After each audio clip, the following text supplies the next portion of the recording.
Aniya na mga dagkong balita karong adlaw sa One Mindanao.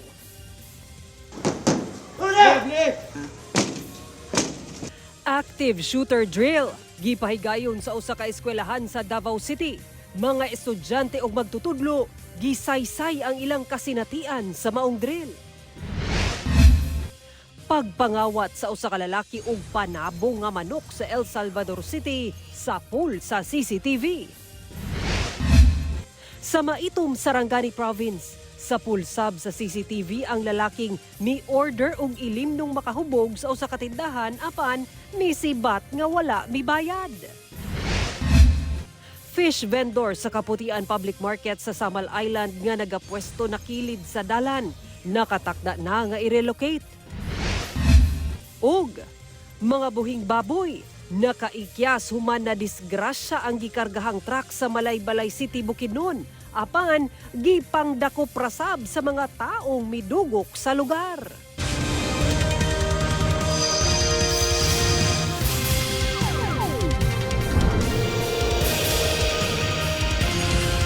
Mayong hapon, Mindanao. Ako, si Sara Hilomen Velasco. Nagpahigayon og active shooter drill ang usa ka tulunghaan sa Davao City kaganinang buntag. Atong sayro ng detalye niini sa live report ni John D. Esteban. John D.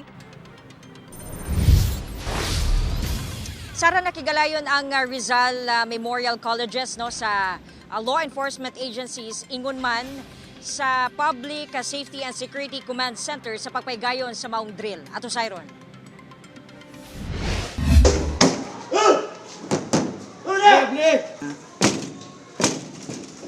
Duha ka kunuhay active shooters ang nakasulod sa Rizal Memorial Colleges sa Davao City kaganingang butag atol sa simulation drill.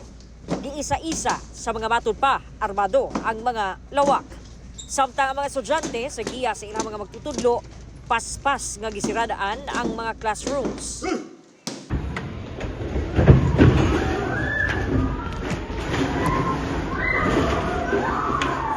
This is a code red. Please proceed immediately to the nearest classroom and remain inside until further instructions are given. Hangtod sa miresponde na ang Special Weapons and Tactics o SWAT team aron pugnan ang hulga ug arestuhon ang mga matod pa active shooters. Attention civilians.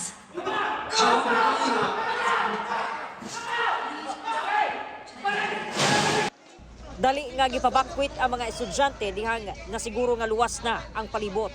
Tungod wala masayo ng mga estudyante sa maong drill, dunay mga nakuyapan o nagpanic attack. Hinoon paspas nga miresponde ang medical team sa tulungan.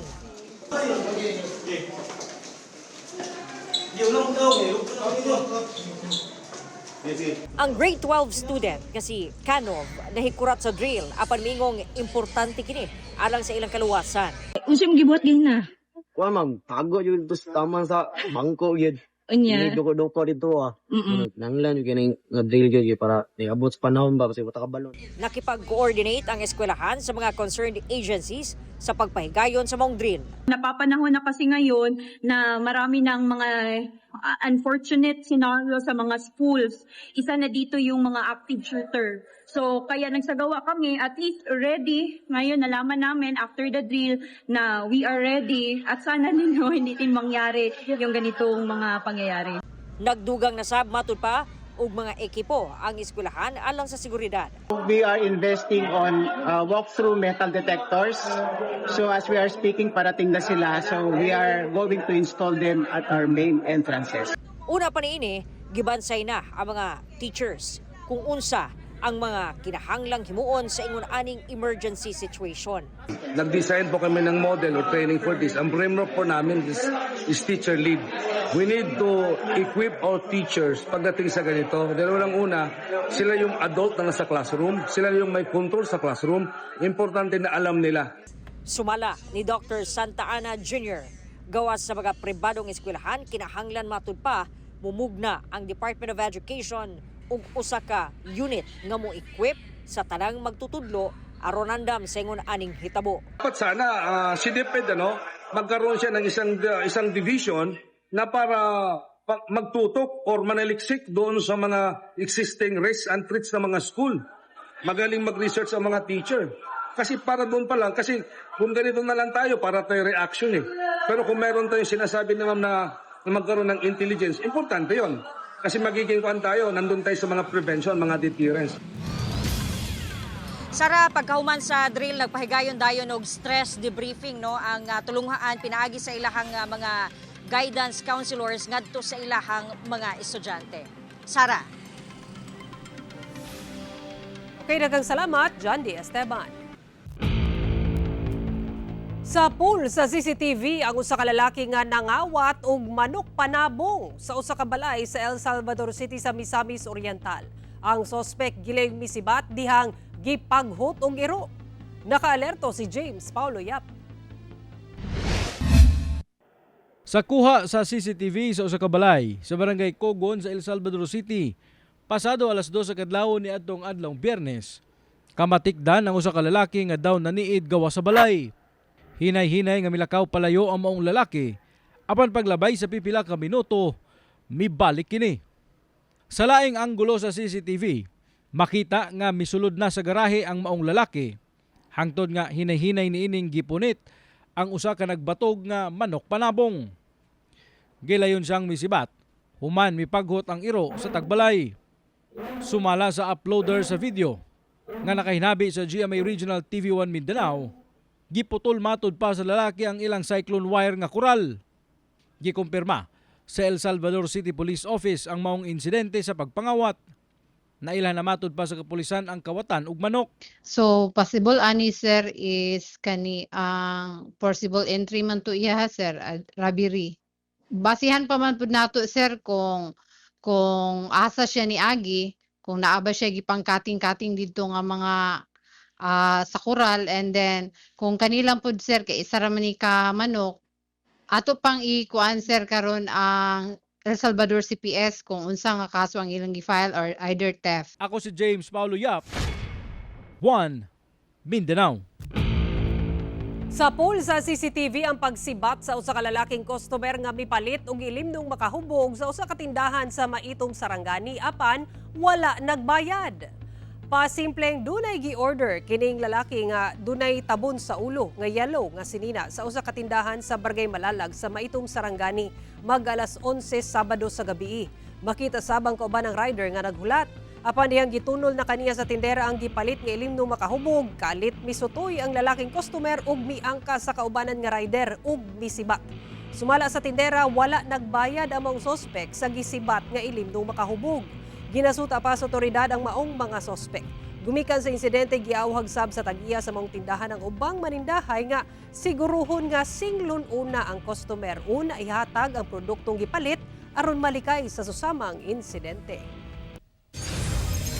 Naalarma mga pasahero sa usa ka terminal sa General Santos City dihang naalaan ang usa ka butang nga improvised explosive device daw. Apan nasayrang karaang flashlight lang di ay kini nga nabilin sa usa ka pasahero sa usa ka bus. Ang detalye sa report ni Efren Mamak.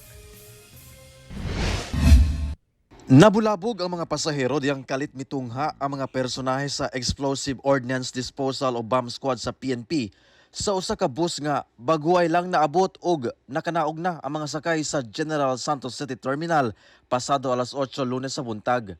Usa ka personahe niini ang misaka sa mong bus nga dunay ginahiktan. Taod-taod, migawas kini ug makita na lang nga gitabangan og bira sa mga kaubanan ang pisi nga gihigot sa usa ka item. Apan walay namatikdang pagbusikad. Taod-taod, nang hawa na ang maong mga kapulisan. Usa ka karaang flashlight radiay nga klaro ang mga wire ang nakamugna og kahadlok sa mga pasahero kay naalaan kini nga usa ka improvised explosive device. Nag-clearing na ang konduktor sa sulod sa iyahang unit. So that's the time na nakita niya ang katong daot na flashlight and battery na may mga wires daw. So unusual siya sa iyahang pananaw kay usually ang mga bilin dira, mga wallet, mga cellphone ana. So gi-report niya dayon sa sa PNP. Nagmugna man og panik sa mga pasahero ang insidente apan nahimong kalmado na paglabay sa halos usa ka oras.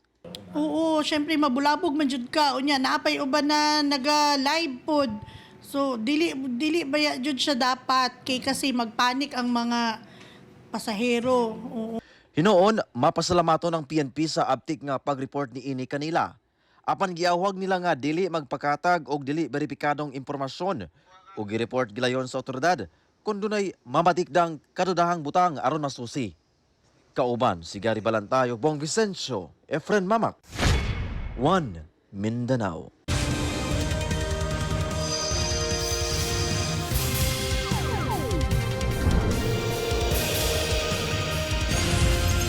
Nakaikyas sa mga buhing baboy, human na disgrasya ang gikargahang truck niini sa Malaybalay City sa Bukidnon. Apan sobra gatos ka mga baboy ang nawala, human matud pagipangkuha sab sa mga taong midugok sa lugar. Sa video nga kuha sa usa ka netizen, makita ang nabalintong na nga truck samtang nagkatagsab ang mga buhing baboy sa tapad niini. Ganing uban sa mga baboy nahulog pa sa bakilid nga bahin sa lugar. Sumala sa Malaybalay City Police, tungod sa kalapok sa dalan, busa nawad-an og balanse ang truck sa Purok 2 sa Barangay Patpat sa Malaybalay City, Bukidnon, niadtong adlawng Lunes. Apan gipangkuha matud pa sa mga taong midungog sa lugar ang nahulog nga mga baboy. Sa inisyal nga report sa kapulisan, mikabat sa 132 ka mga buhing baboy ang nawala gikan sa nadisgrasya nga truck. Mihangyo sabkro ang tag-iya sa mga baboy sa mga nakakuha nga iuli kini.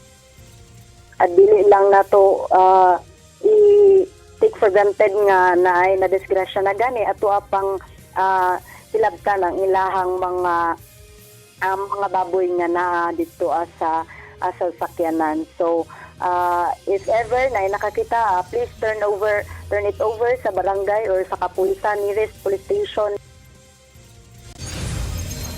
Patay ang usa ka lalaking construction worker human na hugmakan og yuta sa ginahimong drainage canal sa Maasin, Sarangani. Nakaalerto si Efren Mamak.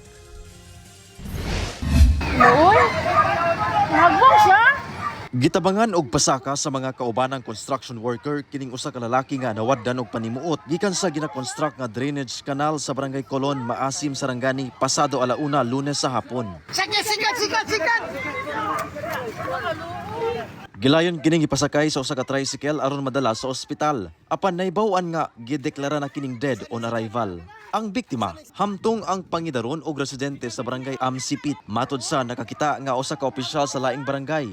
Ang maong biktima, nahugmakan sa mga mihumok nga yuta gumikan sa tubig nga nagaagi sa kilid sa gina-construct nga kanal. Dihang nahugmakan, naumod sab kini sa bag-ong buhos nga semento.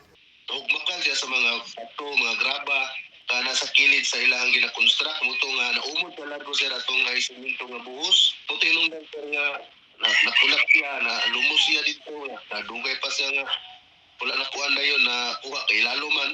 Ginaimbestigahan pa sa Maasim Police Station ang insidente. Ginakuhaan pa og pahayag ang kabanay sa biktima, lakip ang LGU sa Maasim. Kauban si Gary Balantay ug Bong Vicencio, Efren Mamak, 1 Mindanao. Giaprobahan na sa Samal Island LGU ang temporary relocation site sa fish vendor sa Kaputian Public Market. Nakigtagbo kang Mayor Lemuel Reyes sa mga opisyal sa Barangay Poblasyon Kaputian, kauban ang mga mamaligyaay og isda. Gikan sa Kaputian Public Market aron hisgutan ang saktong pwesto ug relokasyon sa fish vendors. Sa maong panagtagbo gipaamot sa mayor ang iyang kabalaka sa fish vendors nga nagapamaligya sa kilid sa dalan tungod sa kadelikado niini ug makaapekto sa sanitasyon ug health condition sa mga produkto isda nga ginabaligya. Mipaabot sab ang mga manindahay sa ilang mulo tungod sa nagkadaot nga kahintang sa Kaputian Public Market din dili na sabluwas nga didto sila magpwesto. Giplano sa LGU Samal nga i-relocate ang mamaligyaay sa proposed site sa New Kaputian Public Market sa Kanhi Barangay Hall sa Poblasyon Kaputian. Gilayon sab nga gimanduan ng mga departamento sa LGU nga hanayon na ang pag-relocate sa fish vendors. Alang sa mga motorista, maagian na ang usa ka lane sa Davao-Bukidnon Road sa Sitio Marahan sa Barangay Marilog Proper sa Davao City. Sa abiso sa DPWH Region 11, ang giablihan nga one lane sa dalan, mamahimong maagian na sa light vehicles, public utility buses ug delivery vans nga dili bugat ang karga. Sanglit nagpadayon pa ang rehabilitation works sa apektadong bahin sa dalan, ang pagpaagi magdepende sa sitwasyon sa dalan ug sa ginahimong trabaho sa lugar. Dugang sa DPWH 11 dunasay mga oras nga siradaan kini sa higayon nga gikinahanglan aron mapadayon ang pag-ayos sa dalan ug masiguro ang kaluwasan sa mga trabahante ug motorista. Ginaawhag ang tanan nga mag-amping, magbinantayon ug musunod sa mga mando sa mga traffic personnel nga anaa sa lugar. Magkatapok sa Cagayan de Oro City ang mga dagkong negosyante atol sa ika-35 nga Mindanao Business Conference diin gilaumang hisgutan ang mga posibleng solusyon sa mga nag-unang problema nga gikaatubang sa business sector. Ang detalye sa report ni James Paulo Yap. Subling magkatapok sa Cagayan de Oro City ang mga dagkong negosyante sa nasod atol sa ipaygayon nga ika-35 nga Mindanao Business Conference kon Minbiscon. Sa maong panagtapok, gilaumang hisgutan sa mga business tycoons ang mga posibleng oportunidad sa negosyo nga ilang ibubo sa syudad. Tukiunsab sa maong aktibidad ang mga posibleng solusyon sa mga suliran nga nasinati karon sa mga negosyante, dili lang sa Northern Mindanao, lakip na sa kasikbit nga mga rehiyon. Electricity, which is basic, utilities, no, water, electricity, and the issues on tourism, no? Kay still, we are still being haunted by dili pa ta pwede maka-travel, kay natay travel bans. These are the things that we need to address. Ang maong aktibidad, tambungan sa mga opisyales sa Philippine Chamber of Commerce and Industry ug mga opisyal sab sa gobyerno. Sumala ni Cagayan de Oro Chamber of Commerce President Almarco Brito nga dakong oportunidad kini aron mapakita sa mga dagkong negosyante nga andam na ang Northern Mindanao sa pag-akomodar ug dugang investments aron mas mapalambo pa ang ekonomiya sa rehiyon. Speak of agriculture, we have Bukidnon. You speak of tourism, offer ta sa Miss Or and Camiguin, no? Agri-Aqua, Miss Ok Lanao, and of course, ang center ang Cagayan de Oro, no? Banking, education, finance, services. Tuig 2017 pa, diyang ulahing gipaygayon sa Cagayan de Oro City ang Mindanao Business Conference. Kauban si Makoy Sempron, James Paulo Yap, 1 Mindanao. Human sa sagunsong big-time oil price hike sa miagi mga semana, dunay gipatuman nga gamayng rollback sa presyo sa diesel ug gasolina. Kung sa tibok bulan sa Hulyo, pulos usbaw sa presyo sa produktong petrolyo ang misugat sa mga motorista sa kada semana, sa pagsulod sa bulan sa Agosto, dunay gamayng rollback. Sumala sa Department of Energy, 60 centavos ang gikunod sa presyo sa kada litro sa diesel. 73 centavos ang rollback sa kada litro sa gasolina, samtang ana sa 2 pesos and 9 centavos ang giubos sa kada litro sa kerosene. Kininunot gihapon sa nagpadayong krisis sa Middle East. Her historic feat. Daog ang Pinay tennis star nga si Alex Ayala sa Mubadala DC Open 2026 sa Amerika.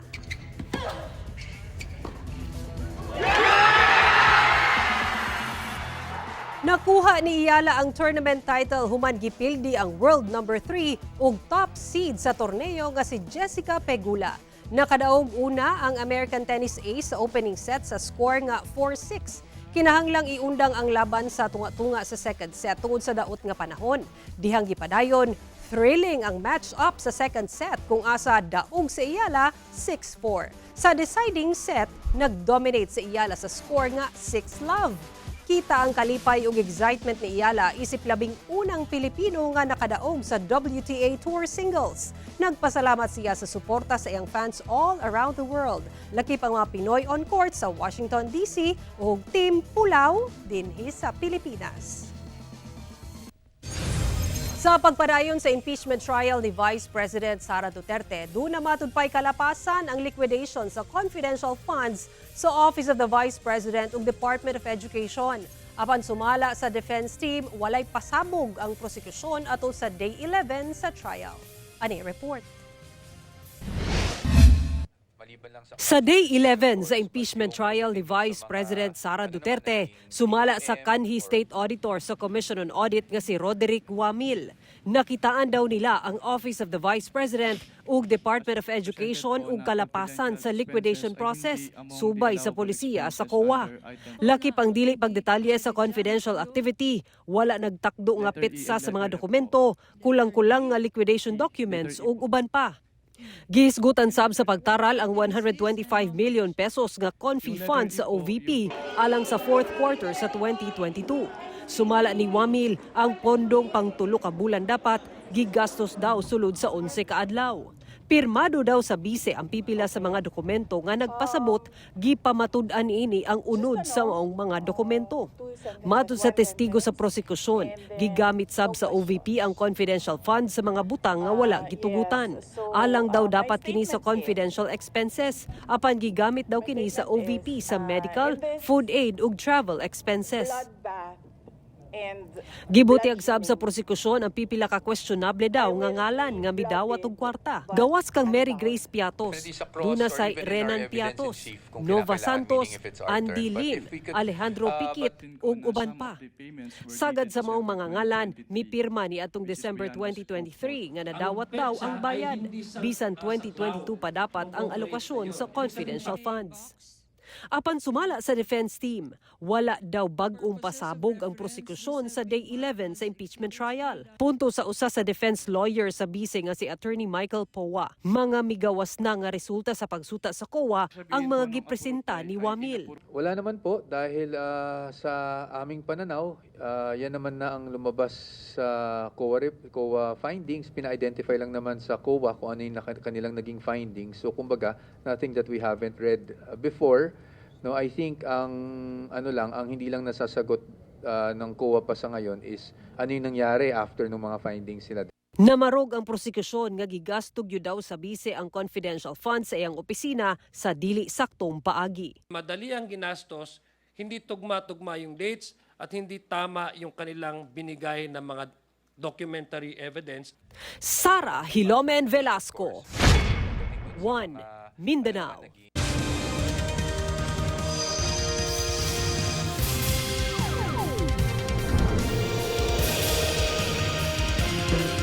Gikabiliban karon ang usa ka 34 anyos nga lalaking person with disability nga usa ka car polisher sa General Santos City nga gipili ang manginabuhi og tarong kaysa manglimos.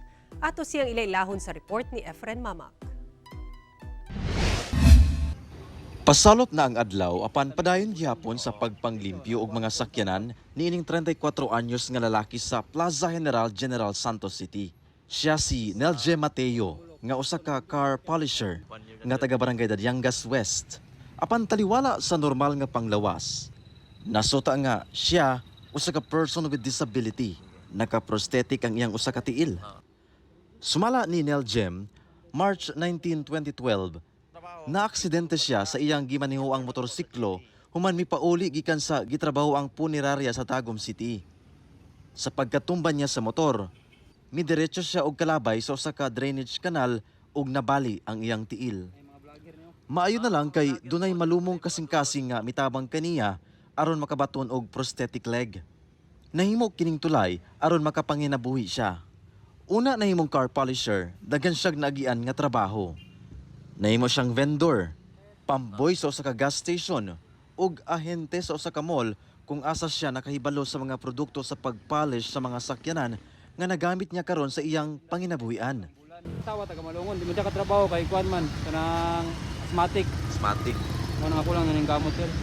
Oo, at least wala ka ingon nga PWD ka, magtambay lang pud ka, magsalig na lang pud ka no. Okay, mag-ingon na sir, mga limos daw ko pwede ko eh. Ang tarong nga trabaho ni Neljem bisan pa man PWD, gikabiliban sa iyang mga kliyente. Nga maka-expert tao nga na-injury yun nga balian magtuhod. Oo, no? Bugihan kayo. Bugihan kayo. Mato din Neljem, kung daghang kliyente, mukita siya og kapin usa ka libo nga iyang ginagamit alang sa panggasto sa iyang pamilya, ilabi na sa pag-eskwela sa iyang 7 og 9 anyos nga anak. Tuod man, dili lalim ang pagpaningkamot ni Neljem apan alang sa iyang pamilya, himuon niya ang tanan. wala sab siya nagduwa-duwa sa pagpaambit sa uban sa iyang kaalam sa iyang panginabuhian. Dahil kailangan jud kaput-rapuan mo kung magulan. Kaya pag once maulan niya, mainitan mo na siya maghilo siya. Kaya magka-watermark man siya, sir. Kauban si Gary Balantay ug Bong Vicencio, Efren Mamak. 1 Mindanao. Gikabiliban sab online ang usa ka lalaki dihang gisagop ang usa ka iro sa Parañaque. Saysay ni News Cooper Raven Bonifacio. Gibutang sa atop sa usa ka balay ang iro kay wala daw mabutangan niini. Init man o ulan, nagpabilin didto ang iro sulod sa duha ka semana. Didto na desisyonan ni Raven nga sagupon kini. Sa una dili kini moban kaniya apan human ang 5 hangtod na 10 ka minuto miuban ra pud ang iro kang Raven. Ang maong ala Good Samaritan Act. Duna na kapin milyon ka views online. Mamahimo ninyo makita kini nga episode pag-usab ug guban pang lokal nga balita pinaagi sa pagbisita sa official website sa GMA Regional TV o bisitaha ang among official YouTube channel ug i-click ang subscribe button para sa pinakaulahing balita sa mga rehiyon. Ug mao kato ang mga ulahing balita sa Mindanao karong adlaw. Daghang salamat sa atong mga kapuso sa Mindanao nga nagalantaw kanamo ug sa atong mga kapuso abroad. Kami ang GMA Regional TV 1 Mindanao. Walay ginapigan, walay giprotektahan, kani adto ug karon serbisyo tinuod lang.